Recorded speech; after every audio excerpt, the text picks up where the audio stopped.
guys, welcome to my channel. Today I'm making taco ball. I'm using this sauce, and that is the corn of the taco, and that is the box.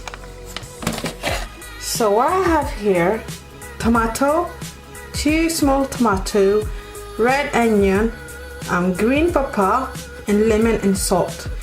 That's it.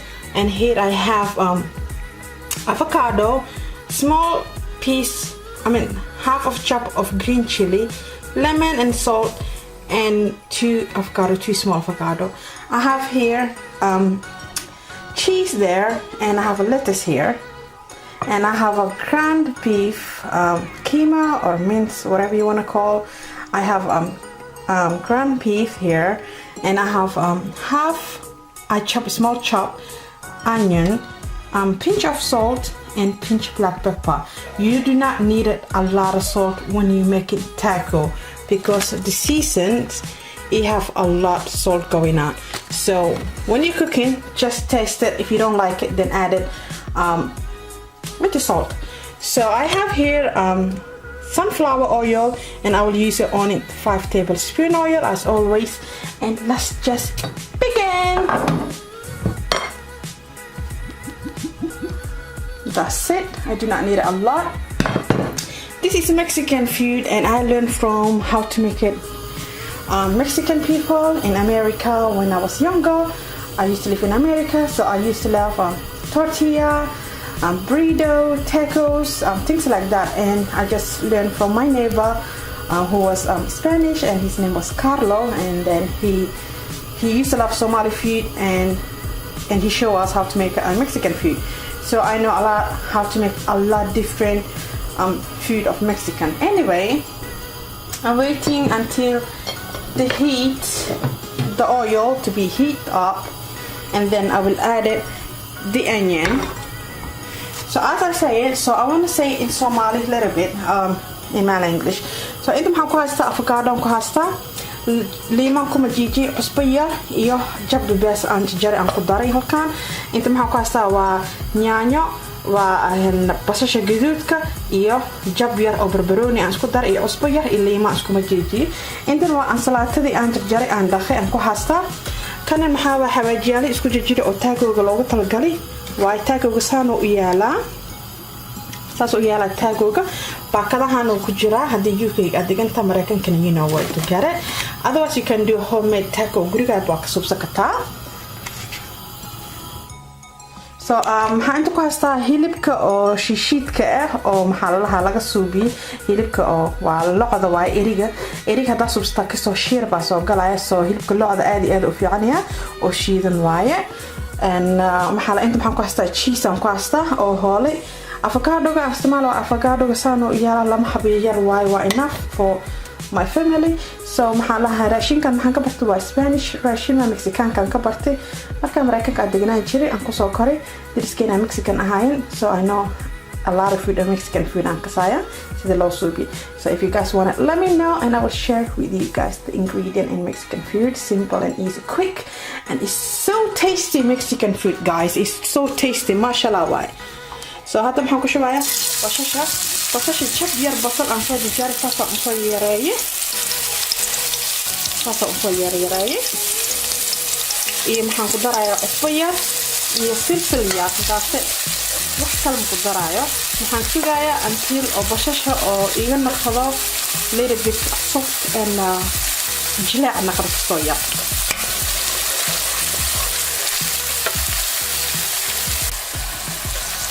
Basasha sugeena oo kasoo yaris oo soo jilco oo kala kasoo yar oo isbedelo. Saliidan 5 qaado ka badan ha isticmaalin, saliid badan ha isticmaalin. Hadda saliidna isticmaalayo maxay tahay waa sunflower oil ka waaye.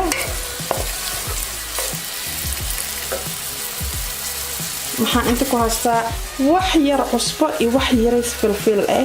Hadhow markuu ii karsamay hilibka aan rabaa waan dhimi. Hadhow cusbada ku yaray bas xawaajiga lagu taraayo waa cusbo miira naftiisa. So you don't need a lot of salt mo baahantii. basasha dawoojilo oo ina qadam waxaan ku darayaa hilibka shishiidka aan ku darayaa waan walaaqaya waan soo kaleena ina qadam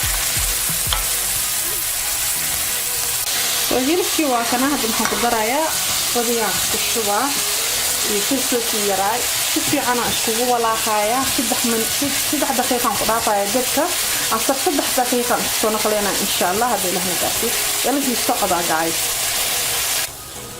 waa kana 3 daqiiqo ka bacda isku soo naqaana hilibka muxuu dhalay dhacaan yari soo dhalay waana jijibshay maxaa lahaa mikooga is xurbinka sida uu ka saysin is qaandada aan si fiican asaas ugu jijibiyay sida oo u jijaba hilibka oo furfur oo u naqdo oo isku kuskus u naqalan hilibka hada marka isagoo saas ay biyo dhalmay waxa ka balbalina maxaa lahaa maxaan ku shubayaa xawaajigii aan ku shubayaa waxtaagoga maxaa la garlic and paprika isku jira waay waxa xawaajiga isku jira kanada isticmaasha waa in nabcaadi xawaajigan especially taco bahada suuqis xawaajigan aad iyo aad dhan oo muxuu yeelaa nooc kale oo yeelaa kulli caag maxaa lahaa baakad dhan ku shubeysa isku soo naqleena markaan walaaqo aan tusay ilaa socda guys hilibkii waa kana waan isku gidgidii si fiican xawaajigan ku shubay hadaa hilib badan aan isticmaalis waa ina isticmaasha lama xawaashaan intaan dadka badan iyo hilibkaaga ani ala maxaa la shan qof leewaye shan qof in wax badan oo cunaya so it depends how much asugeysa marka maxaa sugeena si fiican oo shiileena maxaa laga rabaa usiga dhan waa inuu khalaal naqda soos dhan ha u reebin sooska dhan waa ina ka khalajisaa waaye marka haddana maxaan ku soo naqleena 3 ilaa 6 daqiiqo isku soo naqleena dibka uu gaabiyo si fiican ha u bislaado kana hilibkii yaris waxa uu dhiman 6 daqiiqo waaye waan si walaaqay si fiican waan daboolayaa maxaa dhahan waxaan ku dhaafayaa 6 daqiiqo salaan ku dhaafaa si fiican inuu hilibka oo u bislaado mageedin furfur waa maxaa laga rabaa hilibka khalaal inuu noqdo khalaal 6 daqiiqo bacda aan soo naqlinaa insha Allah ilaa socda guys hadda hilibkii saan oo naqday waa noo bislaado waa diyaar hilib ma laho waa khalaal sida u jeedin خلال زائد واحد فرفورين واحد تسالق عربا هذا محاش كشوا باقومي وكشوا مثلا باقلي كشوا أنا ساسو نخذ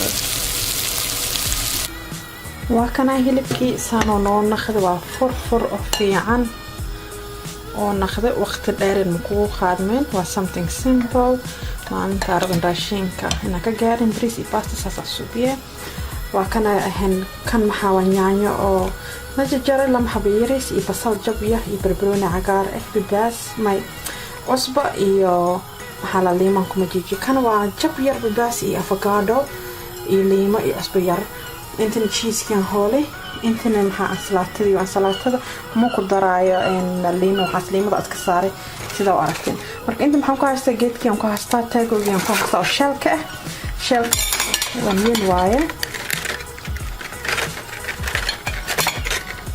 saas oo yala shalki maxaan saaraya dibkan saaraya bartaaba dibka ii saara kasto yaris toastan ka dhigaya waa khandaciya kasto yar waan gediya lamada meel aan isku gediya maxaan sugaya kabal sagan markaan sugaaday 20 to 40 seconds aan sugaya marka saas aan gediya marka wuxuu noqonayaa marka unis crunchy waa maxaa laga suubiyay koona laga suubiyay waa galiya laga suubiyay marka aad waa gidgidiyeysa marka ku naqdo kuleel waa qaadaysa hilibkii dhaxgeliyeysa ilaa si socda marka aan dhameeyo meelan ku ridaa waa kana inta kalan sameeyay hadda diyaar waaye saxankiisaan saarsaaraya khandac waan kala cunaa sida oo crunchy oo naqdo oo وانا شالك هذا وينيا ما شاء الله والله شال وين سو شالك كل ما كنا وان كوكلاي كانوا يسارنيا waxaan ku haystaa inta hal sheel aan ku haystaa aan tusasi usuubiyayo kabacdi inta kale markaan dhameeyay tusaya insha Allah hadii laan gaarsiyo hilibka halka aan soo qaadaysa saasa oo ridee kisto kala ku soo qaaday hadana kisto yar ka badani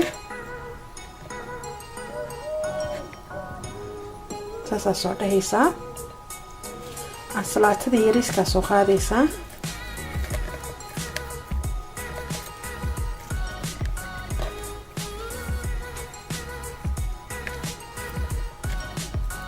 kastaga qorqorxe.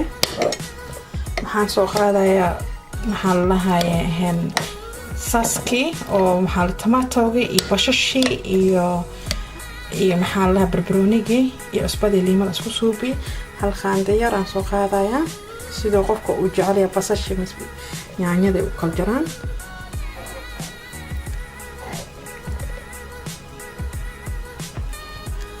and it's fun for the kids too. maxaa la miiska u saaraysaa kalagooda ee suubsanayaan. waxaan ku haystaa inta avocadogi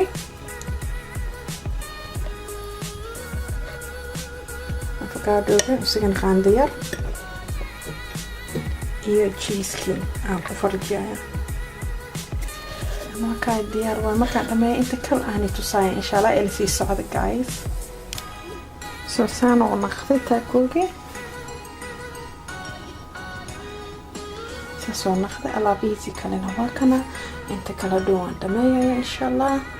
so this is called taco and it's a Mexican food, Mexican or Spanish food, and it's simple and easy and it's delicious for lunchtime, dinner, you know, something simple. If you come home tired, this is what you're gonna eat.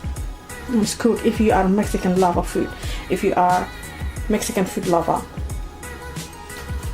So I hope you guys like it. If you guys like this video, and it's like crunchy as you can hear it. So haddii aad jeclaateen videogan, please thumbs up isiya, subscribe my channel and comment down below maxaa rabteen inaan aragteen next video. If you guys want to see Mexican food, Morocco food, Somalian food, Italian food, any different country and culture food haddii rabteen, let me know and I will make a food for you guys. I decided to speak majority of the video in Somalia because I don't know why, but I hope you guys understand what I'm saying. So if you guys like this video, please give me a thumbs up, subscribe my channel and comment down below, and always stay Jabiiba. Until next time,